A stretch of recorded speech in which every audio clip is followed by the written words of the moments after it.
Tabut-e-Sakinah Haikal-e-Sulaimani, a divine legacy.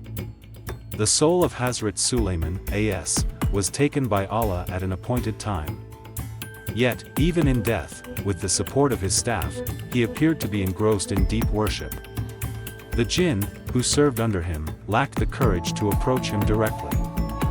They believed their master was still alive, absorbed in his duties. A whole year passed this way while they continued the remaining construction of Baitullah under this illusion. There is a verse that indirectly refers to a sacred chest, though it does not explicitly use the word coffin. But it is clearly mentioned that it was a chest sent by Allah, a box filled with peace and divine tranquility. The word Sakinah, derived from sukun, means serenity and calmness, peace of heart and soul. Hence, it is called Tabut-e-Sakinah, the chest of tranquility. This chest was made from a special wood known as shamshad, and entirely covered with gold inside and out. Even the lid was gilded, and 2 golden birds sat atop it. The chest measured approximately 3 feet in length and 2 feet in width. Various traditions surround the origin of this sacred chest. Some authentic narrations say that it was first revealed to Prophet Adam, a.s., and was sent down from the heavens with him. It remained in his possession until his death and was passed from one prophet to the next, a legacy moving from generation to generation until it reached Prophet Yaqub, a.s., then to Prophet Musa, a.s., and later the Israelites took guardianship of it. Interestingly, while there are no written evidences about its journey during the time of Prophet Isa, a.s., and Prophet Muhammad, scholars agree that it was the inheritance of 124,000 prophets. It ultimately ended up with the awaited Imam Mahdi, a.s., the deputy of the seal of prophets. Just as the chest confirmed the leadership of Talut in the past, it will confirm the leadership of Imam Mahdi near the Day of Judgment, a belief accepted across many religious traditions. After the marriage of Hazrat Bilqis and Hazrat Sulaiman, a.s., she returned to her homeland of Aqsa. There, she gave birth to a daughter named Ibn Hakim. At the age of 22, she journeyed to Jerusalem to meet her father, who gave her guardianship of the sacred chest. After Bilqis passed away, her daughter ruled the land and came to be known in history as Malik Awal, a wise and powerful ruler who protected the chest for over 2,000 years. Inside the chest were the original 10 commandments given by Allah to Prophet Musa, a.s. One tradition states that when Prophet Musa, a.s., would place the chest before the Israelites during battle, it would bring them divine assistance. When there was a disagreement among the Israelites, the chest would issue the judgment through divine signs. It provided peace, victory, and even protection from plagues and disasters. To safeguard the chest, Prophet Dawood, a.s., decided to construct a special structure. This task was completed by Prophet Sulaiman, a.s., who built a majestic building known as Haikal-e-Sulaimani, the Temple of Solomon. But as the Israelites turned away from divine commands, Allah allowed their enemies, like the nation of Amalka, to attack and destroy their settlements. These invaders seized the chest and kept it in filthy places. They even mocked it, but as a result, were afflicted with diseases and destruction. Eventually, realizing their mistake, the Amalka returned the chest on a bullock cart. Guided unknowingly by divine will. 4 angels watched over the chest, and it reached the prophet of that time, Hazrat Shumail, a.s. Thus, the Israelites regained their sacred relic. Later, the temple was rebuilt, but once again destroyed by the Byzantines. Some say the Babylonians took the chest. Others say it was lifted into the skies.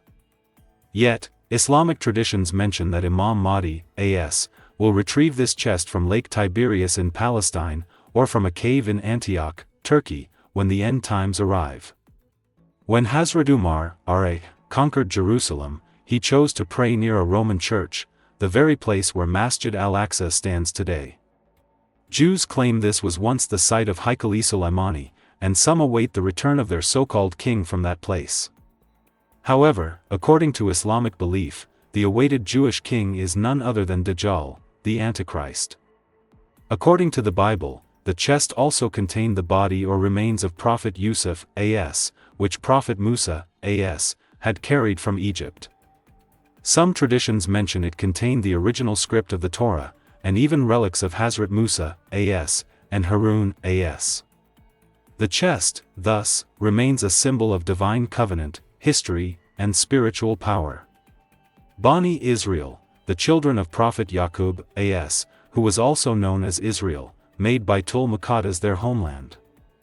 His descendants settled in Palestine, while the descendants of Hazrat Ismail, a.s., including Prophet Muhammad, made Mecca their spiritual home and built the Kaaba. Prophet Yusuf, a.s., a descendant of Israel, became the vizier of Egypt. Later, Prophet Musa, a.s., led the Israelites from slavery back to Palestine. Afterward, when external powers once again enslaved them, Allah sent Prophet Dawood, a.s., who defeated the mighty Jalut and reclaimed the Holy Land. He married the daughter of the king and ruled as a just king until his death. His son, Hazrat Sulaiman, a.s., inherited the throne and led one of the greatest empires in history. Under Sulaiman's rule, not only humans but jinn and animals were also under his command. He ordered the construction of Haikal-e-Sulaimani, a grand and divine temple built with the help of jinn, precious stones, gold, and pearls. The temple's brightness was so divine that no other light was needed during the night. A special chamber called Qaddas was created inside to house the Tabut-e-Sakinah. The entire structure took 20 years to complete. Viewers often wonder, what makes this wooden box so important? Why are Muslims, Christians, and Jews still searching for it after 3,000 years? The answer lies in what it represents, not just a box, but a symbol of divine presence and prophecy. It is not just the legacy of one or two prophets, but of 124,000. It was kept in a land blessed by Allah, a land known as the Land of Prophets, Palestine. A land where Allah himself took his beloved Prophet, on the miraculous Isra wa Miraj from Masjid-e-Haram to Masjid al-Aqsa, the very place associated with the Tabut. Many prophets were born or buried in this blessed land: Yaqub, Yusuf, Dawood, Sulaiman, Musa, Yahya, Isa, and many others.